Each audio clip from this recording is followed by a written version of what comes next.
Way of the Cross.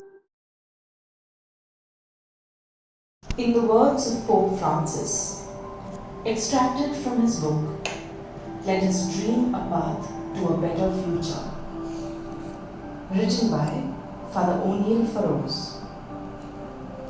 Crisis. Opening prayer. We are in crisis. We can come out better or worse. We can slide backward or we can create something new. For now, what we need is the chance to change, to make space for the new thing we need. It's like God says to Isaiah, "Come, let us talk this over. If you are ready to listen, we will have a great future. But if you refuse to listen, you will be devoured by the sword." Chapter 1, verses 18 to 20. In the trials of life, you reveal your own heart, how solid it is, how merciful, how big or small. You have to choose, and in making your choice, you reveal your heart.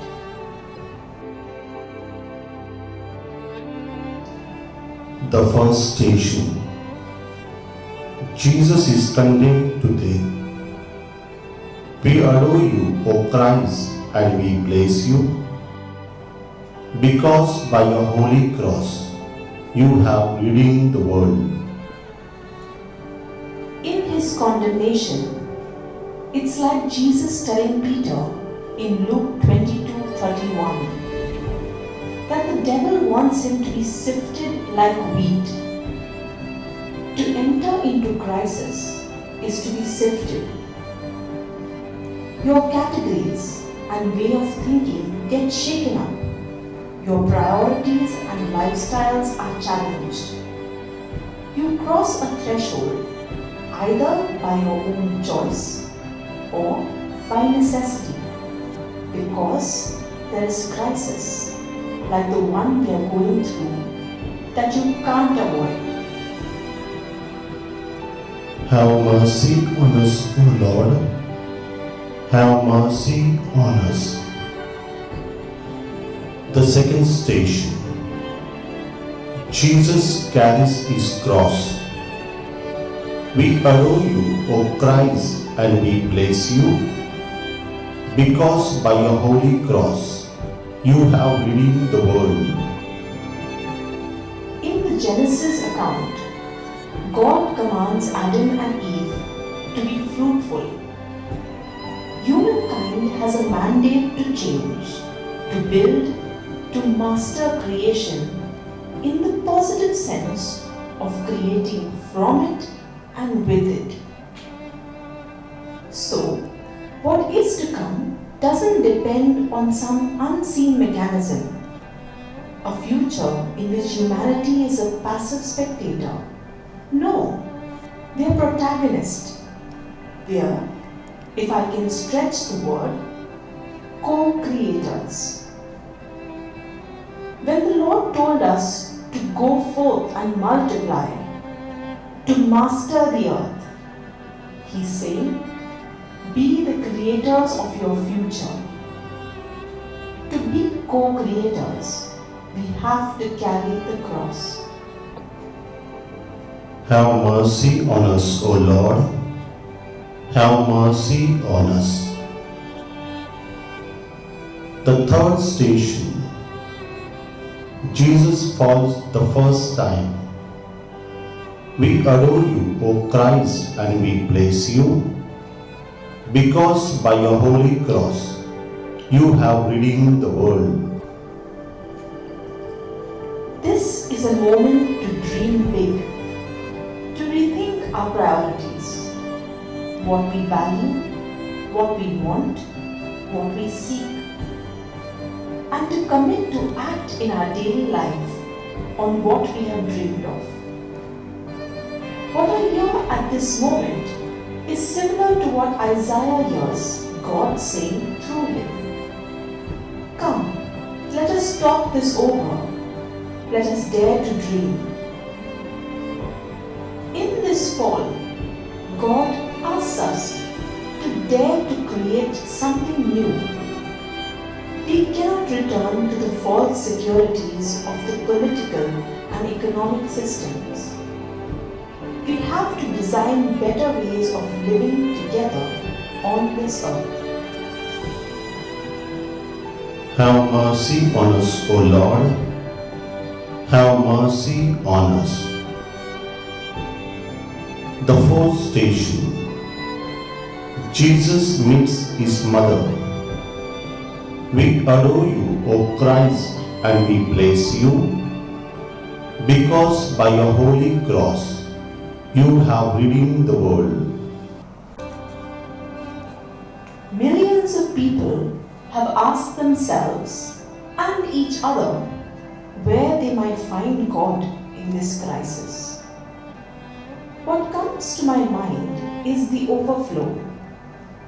I am thinking of great rivers that gently swell, so gradually that you hardly notice them.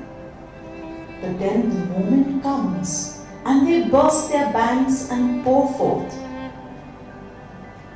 In our society, God's mercy breaks out at such overflow moments, bursting out, breaking the traditional confines that have kept so many people from what they deserve. The overflow is to be found in suffering that this crisis has revealed, the creative ways in which so many people have responded. Jesus, in meeting his mother, an overflow of mercy spilt out in their midst.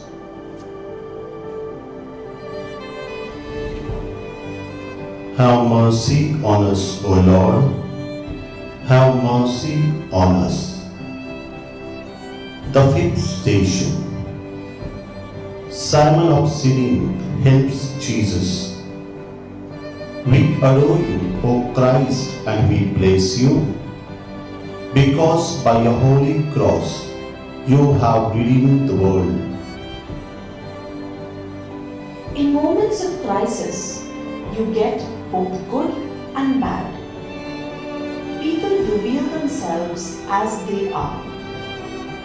Some spend themselves in the service of those in need, and some get rich of other people's needs.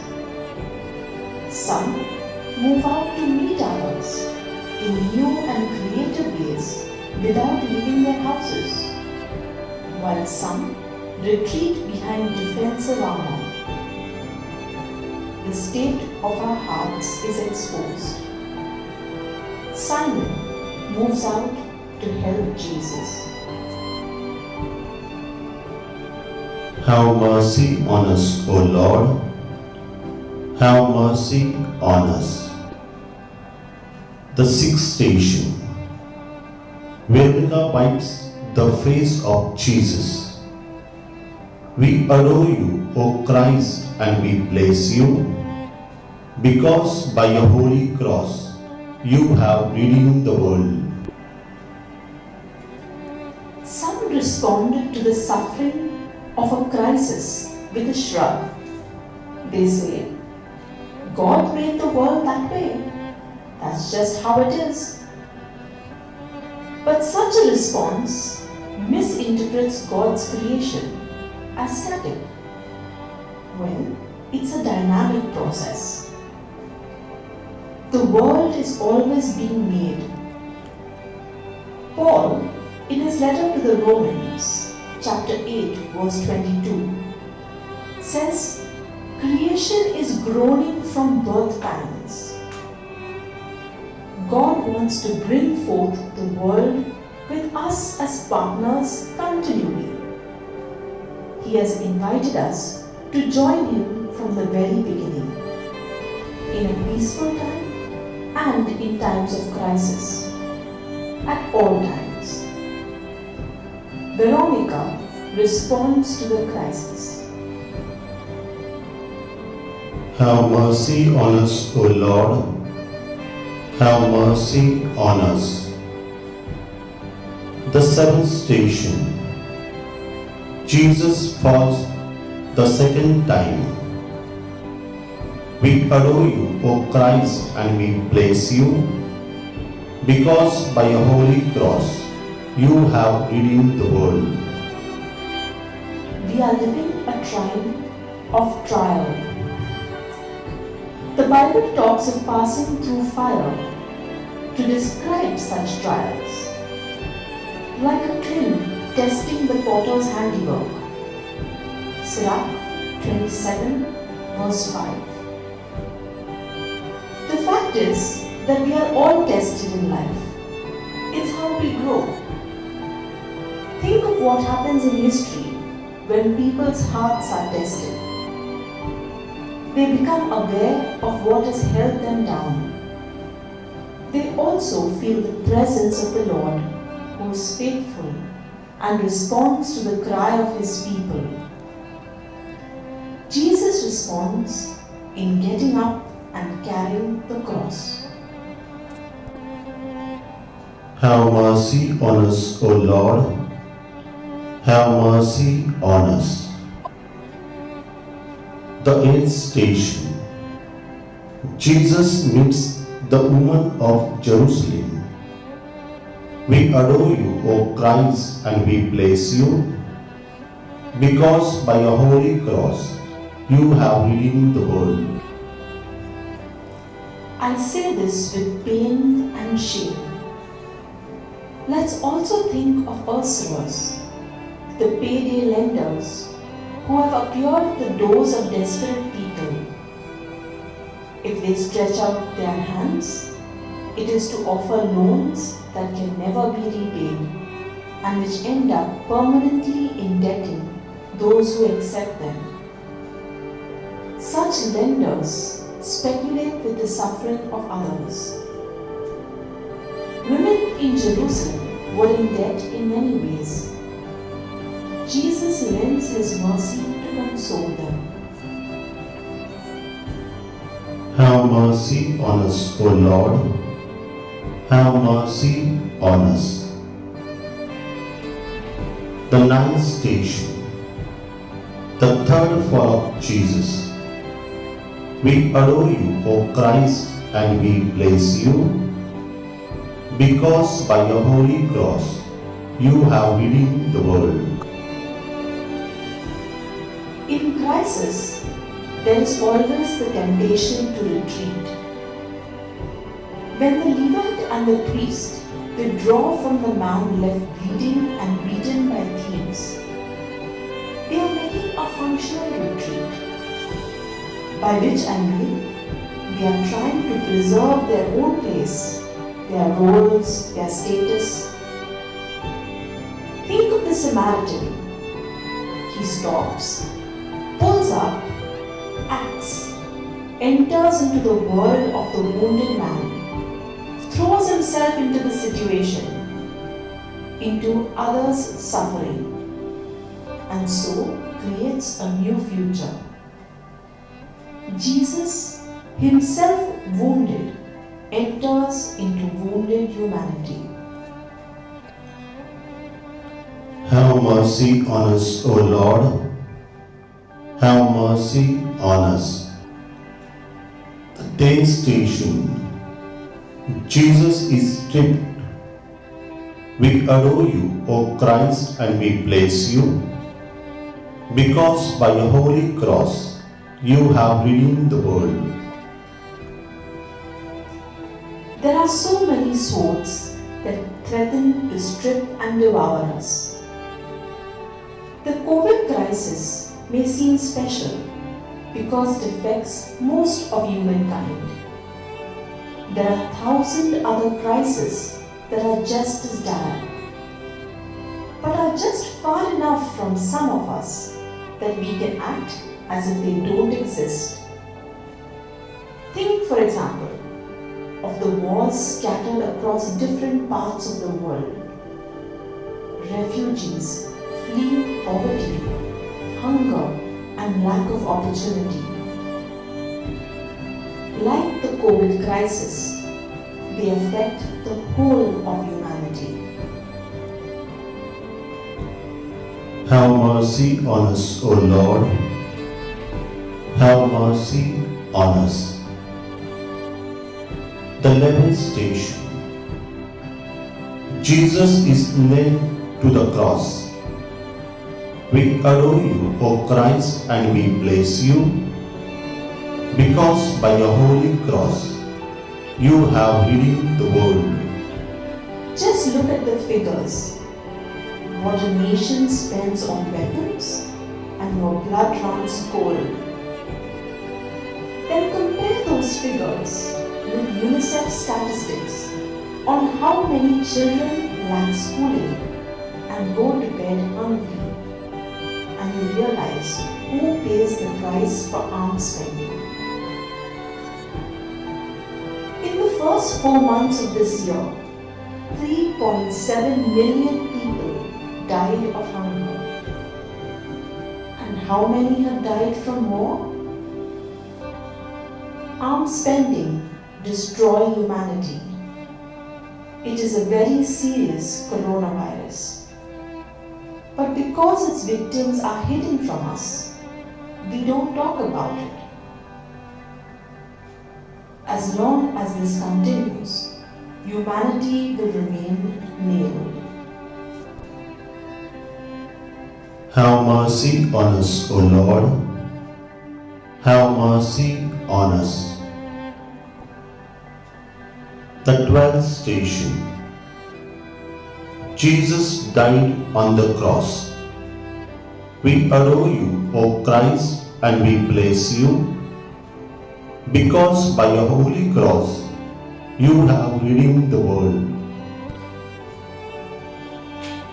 To act in a Samaritan way in a crisis means letting myself be struck by what I see, knowing that the suffering will change me. We Christians talk about this as taking up and embracing the cross.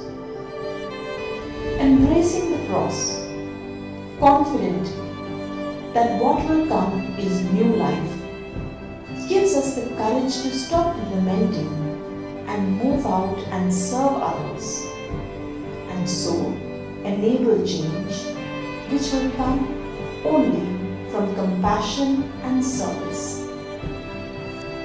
New life sprouts when we die on the cross. Have mercy on us, O Lord. Have mercy on us.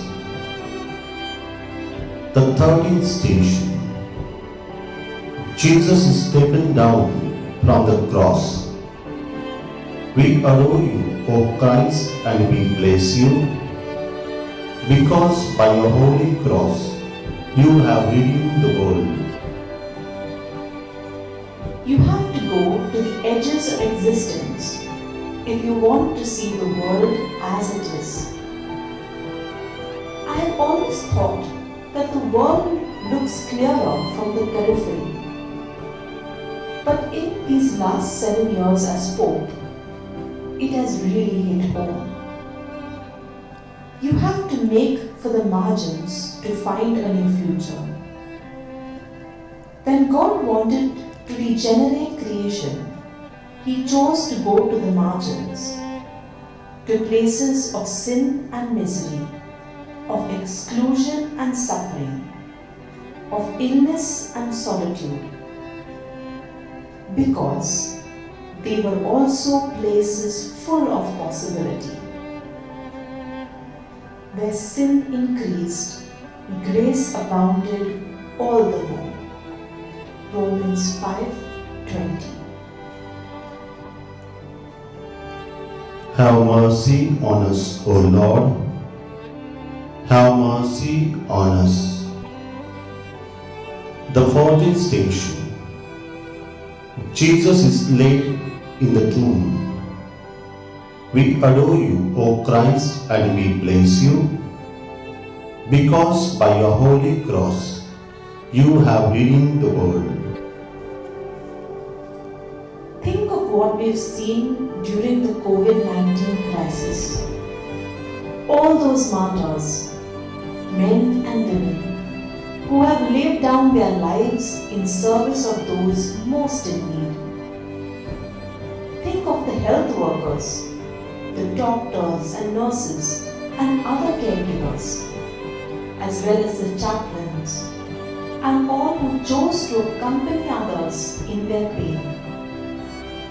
Taking necessary precautions, they sought to offer others support and consolation. They were witnesses to closeness and tenderness. Many tragically died. To honor their witness and the suffering of so many, we have to build tomorrow by following the path they have lit for us. Have mercy on us, O Lord. Have mercy on us.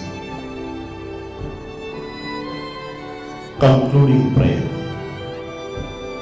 The question is whether you are going to come through this crisis, and if so, how? The basic rule of a crisis is that you don't come out of it the same. If you get through it, you come out better or worse, but never the same.